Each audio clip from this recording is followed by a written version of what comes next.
in the end zone. Mandy Alonso comes away with it, knocks it away. Rebound into the hands of Hunter. And Virginia with the all-time turnaround title.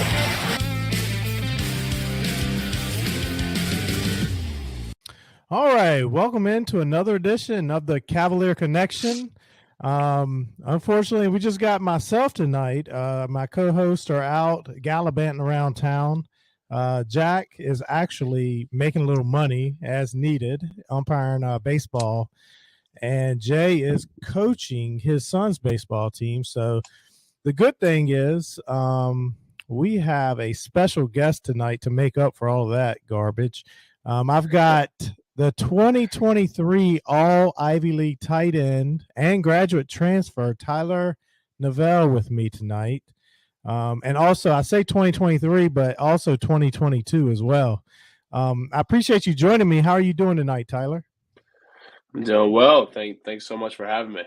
That's great. So we're excited to have you on and appreciate your time. When will you be wrapping up at Harvard, and when do you anticipate getting to Charlottesville? Yeah, so I'm kind of figuring that out right now. I don't graduate technically till May 23rd, but I could take my exams, I think May 2nd, and then be there May 3rd. So that's what I'm trying. Like right now, I'm talking to Coach Sparrows and I'm talking to my resident dean here at Harvard. I'm doing all this extra stuff to try to get there about 20-something days early. I have to get special permission to the registrar office, so it's a little bit of a tedious process, but should be May 3rd is the hope. Cool. Cut through that red tape, and we'd love to have you in Charlottesville. Yeah, absolutely. What did you study at Harvard? So my concentration is in economics, and I'm doing a secondary in government. Okay, cool. And what about at Virginia? What are you going to study? I'll be at the Batten School. I'll be like working towards my master's of public policy and leadership. So I'll probably likely do the 1-year program, and then whenever I can finish it, I'll come back and finish it. Oh, cool. So before we get into football, I just you have quite an inspirational story. Would you be able to tell our listeners about everything that you've been able to overcome and discuss all the good that your foundation's doing? Yeah, so like you said, it is quite the story. I always say I have like such a large medical rap sheet. Yeah, so I guess it really started.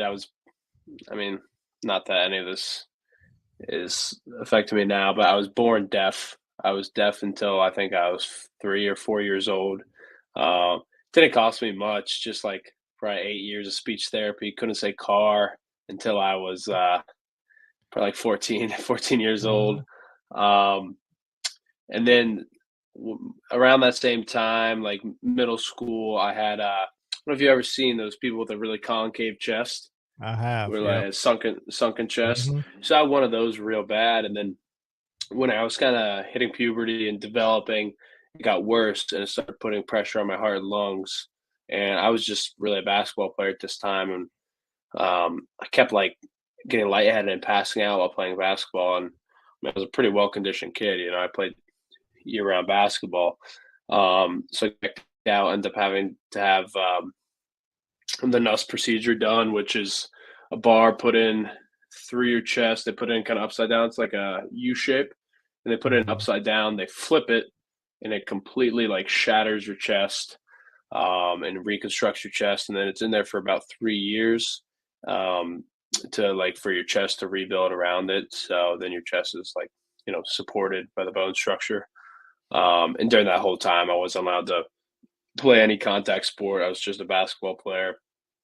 And that was 8th grade, 9th grade, and 10th grade.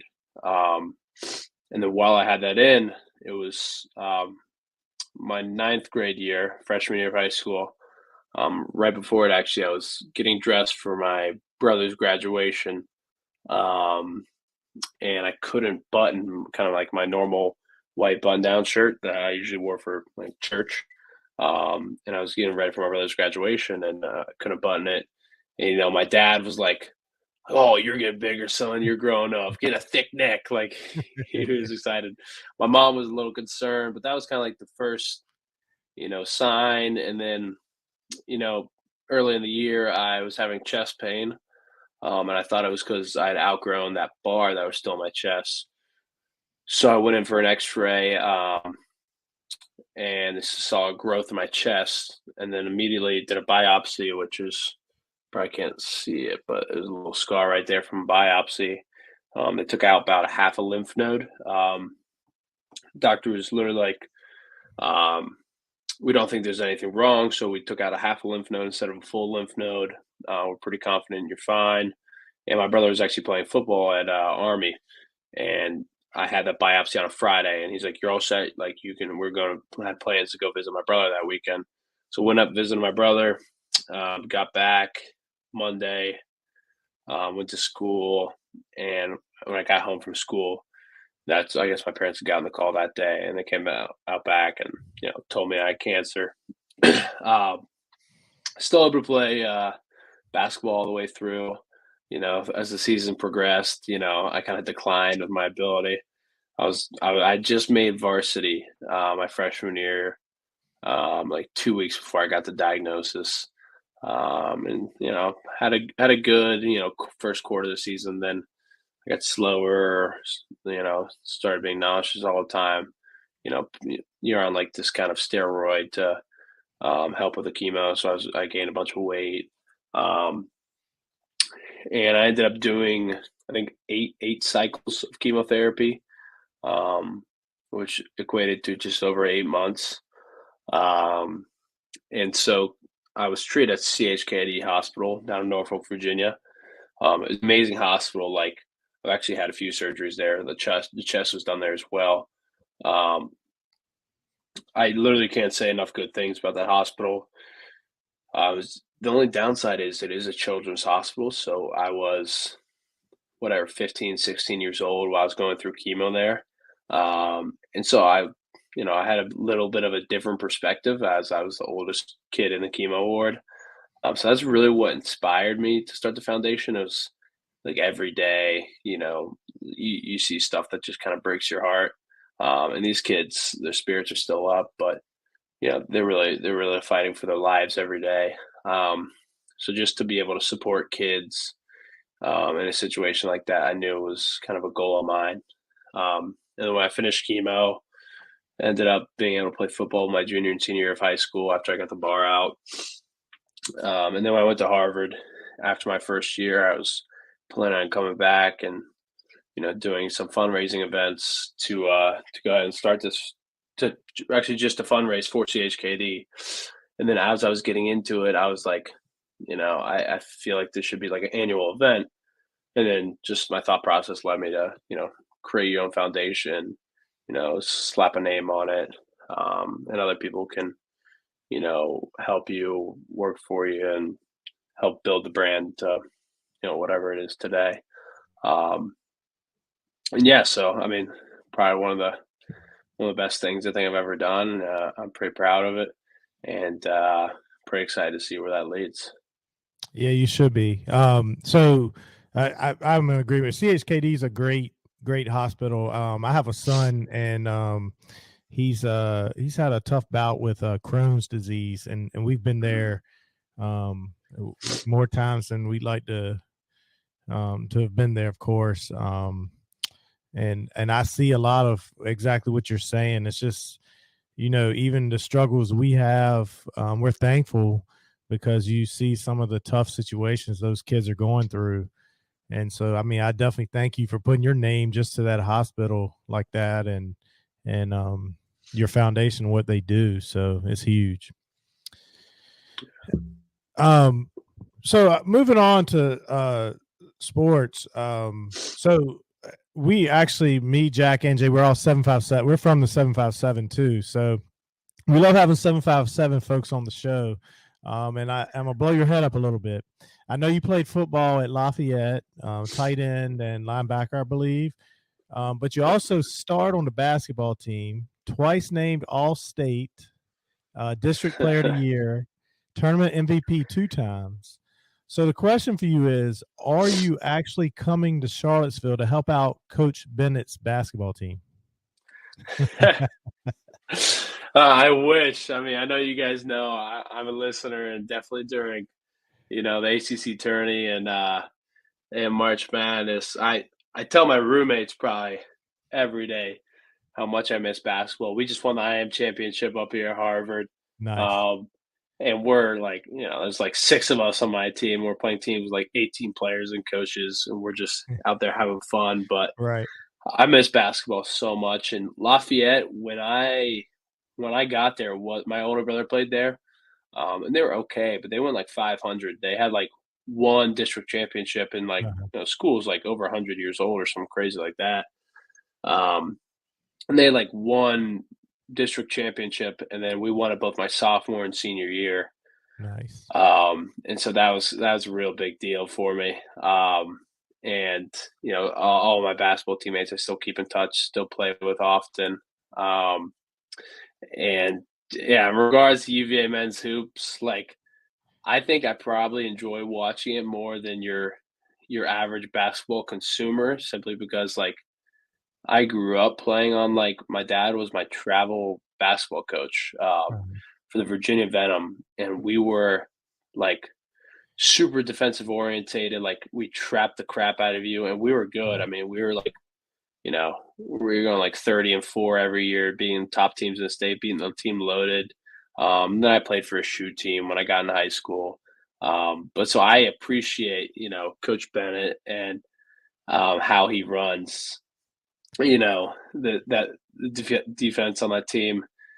It stinks like there wasn't more offense to go around, but Right. I as a basketball fan, I mean, I love it, and me and my dad got extremely into it. Like Harvard, I follow Harvard basketball. I'm friends with a lot of the basketball players on here, but like Virginia's on that national stage that Harvard just not on. Right. And so like my Twitter is just chock full of UVA basketball, Right. and I love it. Well, so when you get there, so the saying is embrace the pace. Yeah. When you go to the games and you watch them, so the crowd gets more excited for the shot clock violation than they do for a dunk. So yeah, we love defense too, and people ask me, how can you watch this? And now, but don't get me wrong, there were some games this year, oh gosh, they were tough to watch, but we love that defense too. So yeah, I think I ended up going to like 5 games of the year. I saw the Tech game at home. I saw a Cuse game at home. I saw a BC game at BC. Oh, that was a big game. 5 minutes from where I'm at. And then I watched the BC game in the ACC tournament because I was on spring break. Right. I guess those were my 4. Right, yeah, right, I right. loved it. Well, then you had a good experience. They won all those games. Yeah. No, I was good luck. I don't know why you weren't at that tournament game this year. Yeah. So I went to I was at the day before, and I got to watch NC State beat Duke, and I was so excited. I was like, we're gonna steamroll them, and then that banked in 3. Ugh. I couldn't believe it. I say I couldn't believe it, but I feel like it only happens to us. I mean, and I'm a new fan, so I'm just like, if this is what it's like, the cardiac calves, as you guys call it, like it's gonna be a tough rest of my life. Well, you saw it in the Boston College game when you were there too. Wasn't that the one? Yeah, they banked another crazy shot to get to overtime. Yeah. It's like, my God. Were you recruited for basketball as well as football? Yeah, so I had a couple like D1 hoops offers, but I knew I got to like my sophomore year, and I knew as soon as I started playing football, I was going to play football. I knew I had a higher ceiling in football, and I was a 3 stars, pretty highly recruited out of high school. I had some Power 5 offers football wise, but then I went to Harvard, so you could argue like, I didn't maximize my football ceiling, but I guess maybe the educational one. But yeah. We were talking earlier today, me and Jay, and we said normally we say guys go to certain like a lesser of a athletic school to just be able to get into UVA. You're the opposite way around. You went to you already had the academics. You're coming to a lesser academic school for athletics. Yeah, so I was talking to some guys on the team because I'm doing batting and I'm living with these Drake Metcalf and Jimmy Christ. I was talking to them because I've been doing school for so long, like at Harvard, and it's been hard. And I was like, yeah, so how's like batting? Like I'm doing the certificate, like, and they're like, dude, it's so hard. And I was like, damn. I guess That's tough. it keeps going.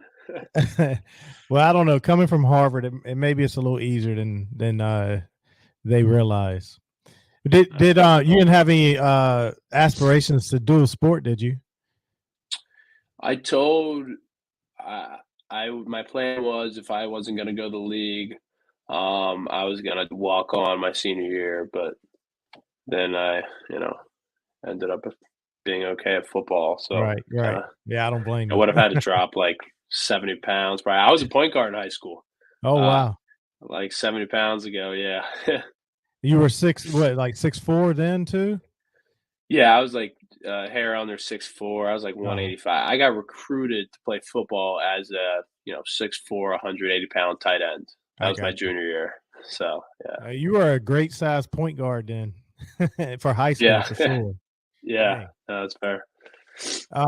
And I know you said you had some Power 5 offers. Did UVA recruit you coming out of Lafayette? So I told the staff this. UVA did. UVA was my top school early on. Like as soon as I finished my junior year, which was like my first year of football since like Little League. As soon as I finished, like I knew I was going to go, D1. I knew I had a good enough year, and UVA was recruiting me like the earliest. And even before they started recruiting me, it was a top school. I wanted to stay in state. I want to play Power 5 football. I want to do all those things. And then they told me they weren't taking a tight end in my class, and then they ended up signing a tight end. So I hated UVA for years. Like I don't despised them. And then coaching staff left. So I mean, no hard feelings to them. Yeah. Yeah. Well, Bronco surprised us when he left. We didn't see that one coming. Yeah, so I had heard about that when I was taking my OV. I didn't know it was that much of a surprise. Wow. It kind of set us back a little bit, but I really like what Coach Elliott's doing, and I think we're on the rise now. When you made your decision to transfer, did you take any other visits other than Virginia? Yeah, I took a official visit to South Carolina, and I'd say that was really, really hard decision, much harder than my high school decision. The whole process of transfer portal was a bit crazy. Like I entered the portal and I was able to enter early because I was grad transfer. So I entered like the day after our season ended, like after our banquet. And, within like 5 minutes, got like 500 followers, like a crazy amount of texts and then their DMs. And then it was probably the next 2 weeks. I was on the phone calls for like 8 hours a day. My girlfriend was sick of me. My roommates were sick of me. It was a really stressful time period. And, at first it was pretty cool because, I was getting like national attention that like I hadn't gotten since being at Harvard, but it got old pretty quick. I'm sure. And I knew a UVA situation was great for me in the tight end room. So was South Carolina. And then I was probably going to take one at UCLA and maybe A&M.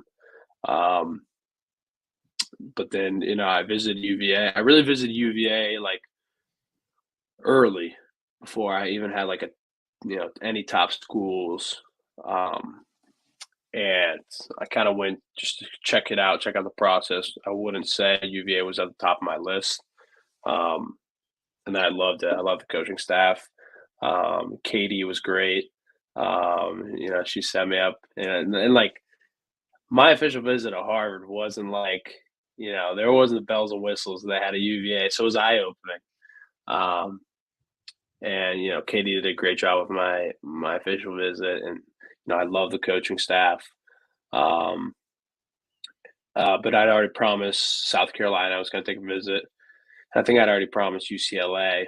So that next week I went to South Carolina, and I mean, it's SEC football. They have, it was some crazy stuff at South I'm Carolina, sure. definitely, Yeah. and great guys there too. Um, but me and my old man kind of had a hunch that coaching staff was going to have some turnover, and they were very honest with me that some of them wouldn't be there,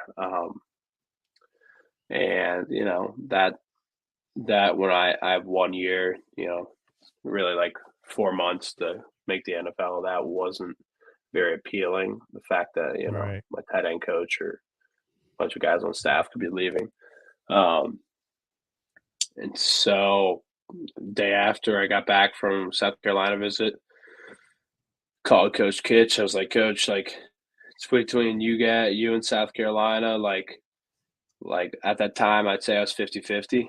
Um, I was like, I'm gonna make a decision within the day or within the 24 hours or so. And then he got on a plane and flew up with Coach Elliott. Um, and then by the time they got there, I was pretty sure I was gonna be a who. And then after talking to them for the first 30 minutes, I was like, yeah, like this is what I told my parents before the meeting. I was like, I may commit like while they're here. I just want to like preface that with you guys. They fully support it, and then just talking to them again, it was like, yeah, this is definitely the place. That's cool. I'm excited to hear they got on the plane right away. They needed you. Yeah, yeah, and I got to show them around Harvard too. I think Coach Elliott Sweet. really liked that. I got to show him my final club, which is like our like secret society fraternity type things here. Yeah. Not fraternity, but I got to show him. I think he really enjoyed that. It's like this, 5-story mansion in a Harvard Square. Oh man, that's So I got cool. to show them around Harvard, which you don't get to do every day. Right. I was going to ask you, what was the message that Coach Elliott presented when recruiting you? Um, so I really went into the portal process like, I mean, I guess it comes across as a bit selfish, but my sell was like, or what I needed was I want to go play in the NFL. I had Mhm. opportunity to, if I had a great pro day, I would have gone 7th round. I think this year, I got a Hula Bowl invite, maybe could have gotten East West. So I had an opportunity, but I want to be a guaranteed draft pick. So I went to the portal. I was like, I just want to increase my draft stock. I want to play somewhere Mhm. where I have an opportunity to play ball, play good ball, showcase my talent. In fact, Coach Kitch is the OC and the tight ends coach. The fact I love the offense they run, like this OZ like offense, like where I get to really showcase my athleticism and blocking game. I think is really tailor made for me. I mean, at Harvard, I did a lot of blocking of like 290-pound DNs, which I love that. That was a lot of fun, but I mean, I don't think I can do that in the league. I don't think I'm taking Bosa's Right. brothers on. Um, Right. so I think this offense is tailor made for me, and to help me get to the NFL. And then, Coach Elliott kind of just talked about the kind of program they're building. Um, and no matter how like selfish maybe I came across in the portal process or how much I was about me, I'm still a sucker for a good program. I know that's what got me to Harvard. And, I could tell the program was on the up and up, and that's something I want to be a part of. And just Coach Elliott has this, I don't know, draw to him that, he's a guy like you want to impress. And from kind of the first minute I met him, I was like, yeah, like this guy does things the right way. And I think I think he's a great coach, but I think he's a great human being. So that's Right. something I definitely knew I wanted to be a part of. Yeah, I think Carla Williams has hit home runs with her hires, bringing Elliott in, um, and then Coach Mox with the ladies basketball team. And Coach Bennett was already there, but the human beings at Virginia, the human being side, and some of the stuff that Coach Elliott has had to go through when he arrived for his first year, and the tragedy and all that. Like, I can't imagine anybody else handling that as well as he did. So, our tight end room has gotten pretty strong with yourself, and then also adding Sage Ennis out of Clemson. What would you say your strengths are as a tight end?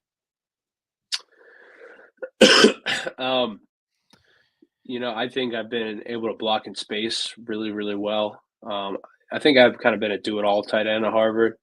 I could have done more in the receiving game, but we had a lot of talented receivers, and our offense isn't tailor-made for tight ends to be getting the ball every play anymore. I mean, I think I had like 30 catches this year, and probably like 10 were screens. I got thrown screens, which was sweet. Right. But I think I can really block in space well. I think I'm good at the point of attack, but I think for UVA, I think my blocking in space, screen blocking, getting out, ripping and running is going to be a huge benefit. And then in the past game, I've been good at high pointing the ball in my career, and Nice. been known to get some yak every now and then. Right. So nice. Yeah. What NFL tight end do you most model your game after? Yeah, Or is there one? I guess I'd want to say Kittle. I think I enjoy blocking more than Kelsey. Right. So I guess I'd say Kittle. I grew up a big Jordan Reed fan. Oh, yeah. And the way he moves in space, the way he runs routes is something I aspire to be. I don't think I'm there yet. But I think I kind of have, the the nastiness that Kittle has. Right. And so I think that'll show up in fall camp. Right now, like I'm not doing any spring ball. Harvard's in spring ball, UVA's in spring ball. I'm kind of just sitting and watching. Right. So I'm itching a little bit. Right. But yeah. Are you a Commander fan? Die hard. Yeah, we all are too. I had a Fire Dan, or I guess it said Fire Dan Snyder bumper sticker on my truck for whatever, all my high school years. Right. Sell the team. I had to sell the team. I have the shirt back in my right behind me. I have a sell the team shirt. Right. I bought all of that merch. I signed every petition to get that guy away from the Commanders. We did too. I'm so thankful. I see light at the end of the tunnel. Yeah. Oh my gosh. No, me too. And I also, Josh Harris's son goes to Harvard. Oh, nice. So I know the kid. So you may as well after this season have that little connection and let them go ahead and draft you. And we need a tight end. Yeah, as long as they fix up that stadium a little bit. Yeah. Well, I think they're going to get a new one. So. Yeah. No, I hope so. I haven't seen that. Yeah. Well, a few weeks ago we were able to interview Kendron Smith, the Penn corner.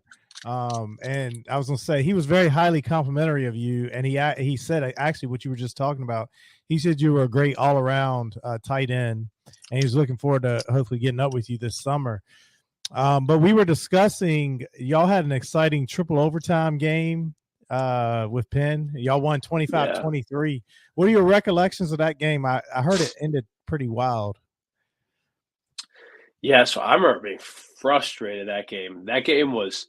We just kind of switched our quarterbacks. We had a young guy in there, and I didn't have a target until overtime, which was just like it's probably one of the most frustrating games of my career. I felt like I could do a lot more. It just, when you put a young new quarterback in there, you got to kind of ease them into it. And we also had like the best running back in the league, and things just kind of didn't work out for me in the regular time. And then I think I had 2 catches in OT, a little tight end sneak out, or leak screen kind of sneaky play. and I think that set up our first field goal, if I remember correctly. And then they answered. Then we missed one. They missed one, and then we put on the old the Cambridge special, which we run every single week. We practice Uh-huh. that. I mean, uh, so but it was funny because every single week, usually we practice. I'll have like a 7 technique, and so I'm looping outside of them. But I think in that one, I think I had a 9 tech, and I think I went inside of him or something like that. I messed up a little bit, like a look I'd never seen. Uh-huh. It's not like we're practicing that different looks for that play. And he actually almost ended up tipping the ball or breaking up. But funny enough, we had ran that play last season against Cornell, um, at Cornell, and ran the same thing. Like I'm on the right side. I'm kind of like somewhat of like a mesh concept. I'm kind of going in the middle, like fake picking. Um, and then quarterback's looping back out. Um, but the backer went with the quarterback against Cornell. And Mhm. I'm really just a dummy. I was just kind of running across the field, and I noticed that. So I shuffle back, and our receiver, who I don't think had played a snap all game, who went in for that play, ended up throwing it to me, and then it was like the game clinching Oh, 2 point dang. conversion, That's and sweet. I was just like I'll take it. Um, so that was definitely a fun one. That was under the lights too, to win the Ivy League Oh, nice. championship, the Penn game that was. Um, so that was ended up being a very very fun game at the end. He was ticked. He said for them to lose as a team from Pennsylvania on the Philly special, Yeah, and he said that they had y'all had a first and goal from the 1 that they had to stop y'all to get the thing. I think to overtime, I believe is what he said. yeah, they stopped us like 4 times and missed a field Right. goal. Yeah, and their defense is always really really good. Um, I know a couple guys on that defense. So yeah, that was a battle of a game. It always is with them. Right. Um, just a few more questions. We'll get you out of here. We like to ask all of our recruits and transfers. So, amongst our fan base, if you haven't figured out yet, the Virginia Tech game is something we talk about year round. As an incoming transfer, has anyone mentioned how important that rivalry is? Yeah, they've mentioned it. I grew up like kind of hating Tech and liking Right. UVA. I wouldn't say I was a UVA fan because like one of my buddies was a huge diehard Tech fan, and I just did it to spite him a little bit. But I actually went to the UVA Tech game 2019, I want to say, the first time UVA beat them in 15 Oh, I years. know. I Yeah, was that's crazy. I was I was in the student section. I got to storm the field. Uh, so that was a cool experience. I told Coach Kitch Oh yeah. that like I think our first phone call. So I'm well aware of the rivalry. Oh yeah. Well, we were on the field too. Well, me and Yeah, my son Jack were out there, and my God, like I felt like we won the Super Bowl to finally beat Virginia Tech. Oh my yeah, gosh, I listen to so much from Tech fans. yeah. I can But imagine. yeah, and I don't really have a lot I can say. Yeah, uh, I was gonna say I know your dad. You mentioned your dad played for Navy, the Naval Academy, yep, and your brother played for Army. So yep. Army and Navy game. Who are you rooting for? Navy Oh all the yeah. way. Oh You yeah. know, football didn't end up working out for my brother at Army, so if anything, makes us spite Army a little bit more now. That's But right. I grew up a diehard Navy fan. Uh-huh. I've probably been to 6 or 7 of those games. That's cool. Still got the video games with my dad in it. So Oh, I mean, nice. I'm about as diehard as you can be a Navy fan until like you get to college, and then it's like you're the same age and play for your own college team. I'm not. I wouldn't say I'm as big of a fan at all anymore, but I mean, I never missed a game my first 18 years. Nice. Um, what do you like to do in your downtime? Um, Well, I guess me and my roommate's been playing a lot of FIFA. Okay. I'll say playing a lot of FIFA. Um, uh, I really like to play pickup basketball until Uh, I broke my thumb this oh past no. season. So I've been not doctor won't let me play any basketball. Right. Snuck a few IM games though. But yeah, probably video games. Hanging out with my girlfriend, hanging out with my roommates. Probably 90% of my time is just outside of like school and sports, just spent sitting on the couch, just Right. lounging, hanging out. Yeah. I'm sure. You gonna get the new NCAA football game? Yes, I'm so excited to be in that. Yeah. Like that.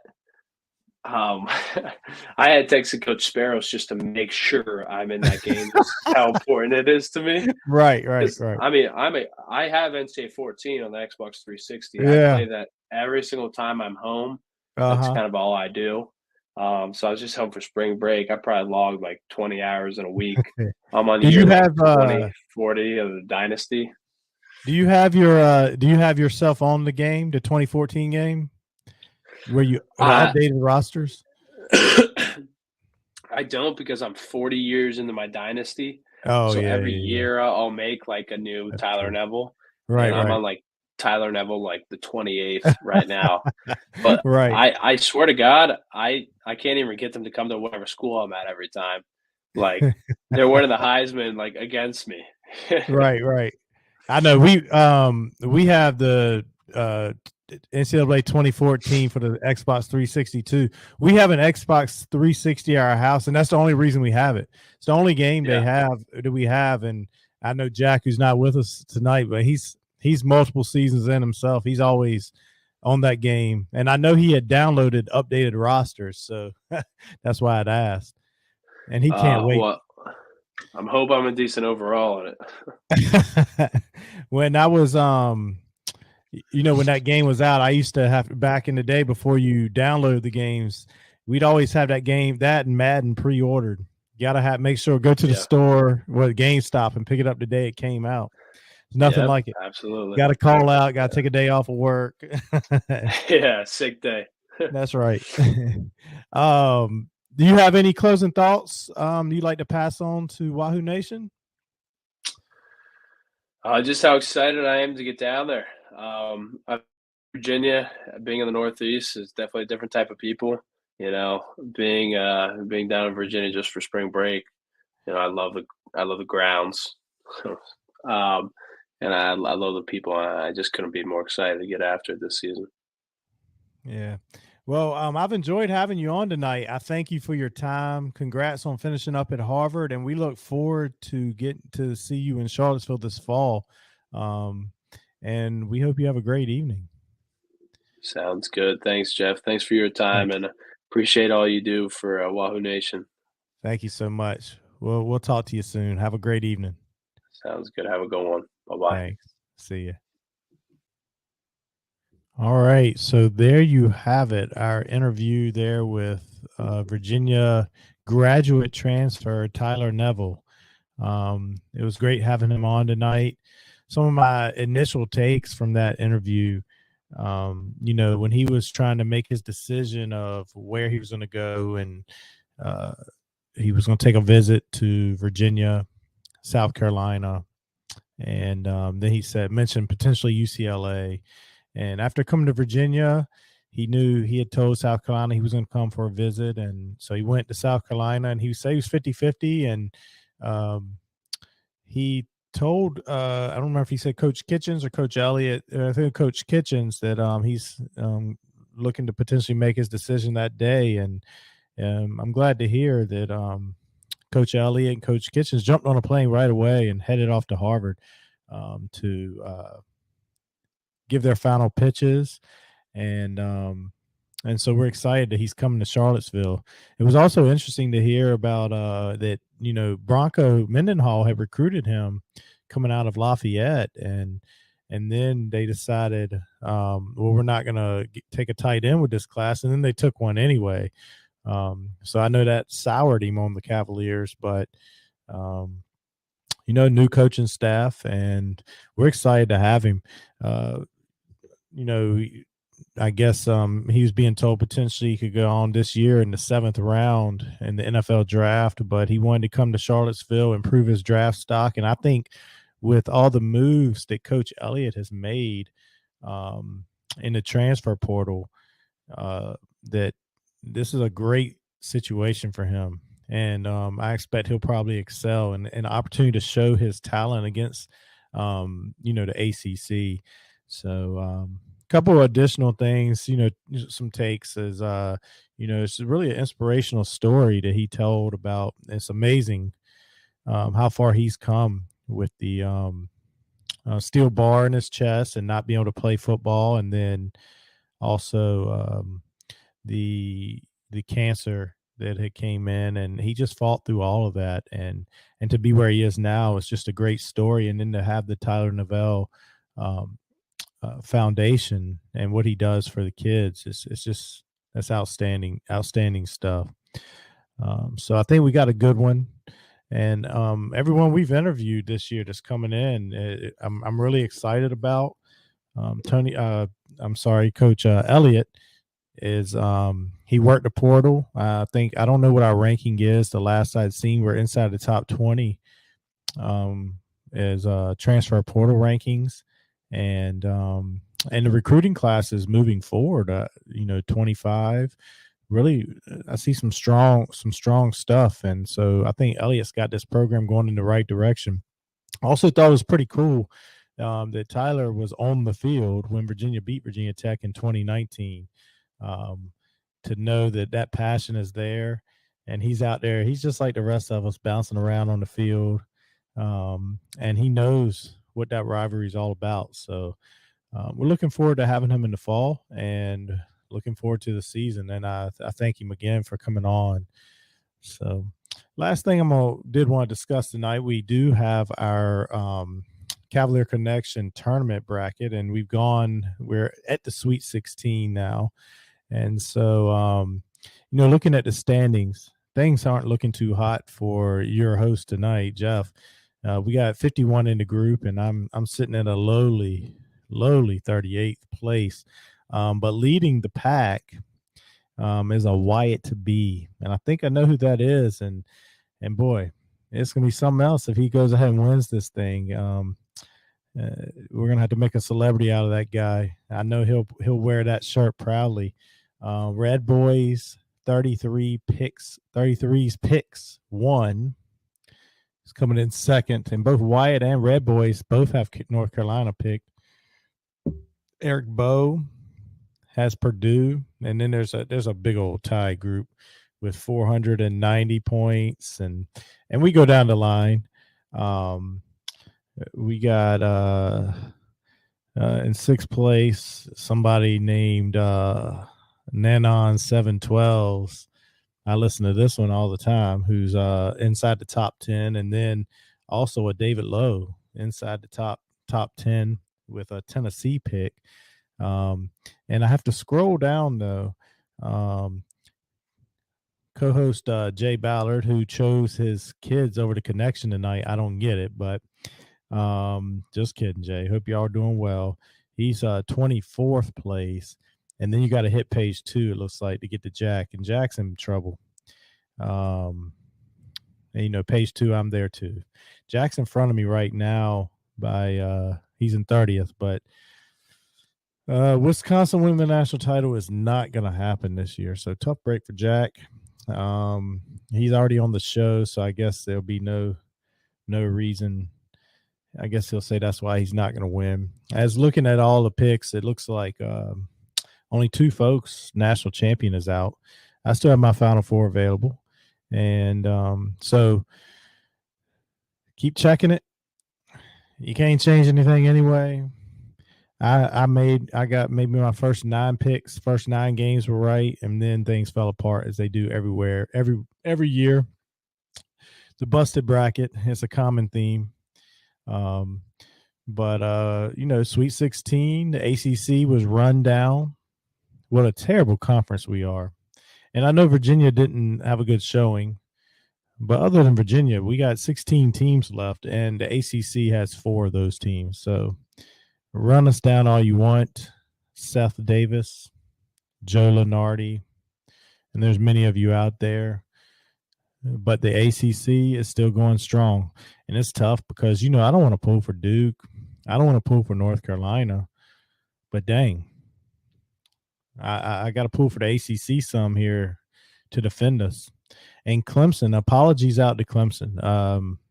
Jay, myself, and Jack have all said we couldn't understand Clemson.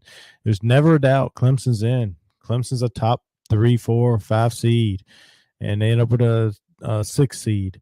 And doggone, boy, they've been playing well. They're in the Sweet 16. They've proved us wrong. NC State, you win 5 games in 5 days, and then to do what they've done in the NCAA tournament, and now they actually get a little rest up until Thursday. So look out for the Wolfpack. They're trying to do the Jimmy V 2.0. Well, I think I'm going to wrap it up tonight. I'd like to thank all of our listeners for coming in. And I'd like to thank Tyler Neville for coming in and talking with me tonight. We're missing out with miss having Jack and Jay. But I think the show, Tyler was a hit, and Tyler's the star of the show tonight anyway. And I know you guys may forget about Jay and Jack after listening to this, but hopefully they'll be back here soon for our next broadcast. But other than that, I hope everybody has a good evening, and go